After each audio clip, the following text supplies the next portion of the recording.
এটা খুবই একটা আনপপুলার অপিনিয়ন, কিন্তু এটা true. Indian women's team is far better than Indian men's football team. উপরে ভিডিও দেখতে পাচ্ছ, এই ভিডিওটা, এটা হচ্ছে একটা কড়া থাপ্পড় যারা এখনো মনে করে যে মেয়েরা অফসাইড মানেই বোঝে না, যারা এখনো ভাবে যে মেয়েরা ফুটবল মানে জাস্ট রোনাল্ডোর মেসিকেই জানে।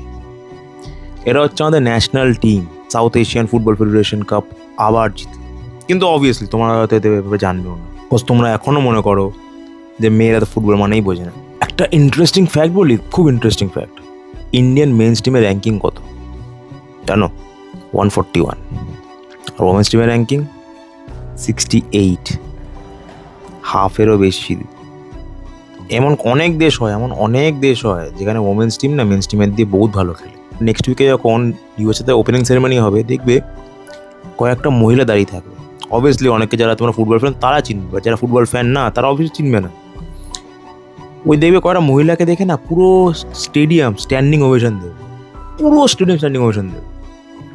ওরা হচ্ছে ইউএসএ ন্যাশনাল ওমেন্স টিম, যারা ওদেরকে ওয়ার্ল্ড কাপ জিতিয়েছিল।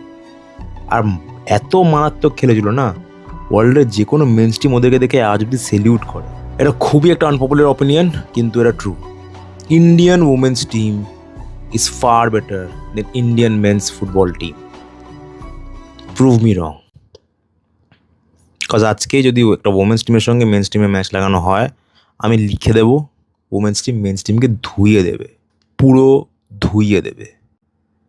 তোমাদের কি মনে হয়, ওমেন্স টিম কি মেন্স টিমের ভালো নাকি খারাপ? কমেন্ট বক্সে আমার জানাও।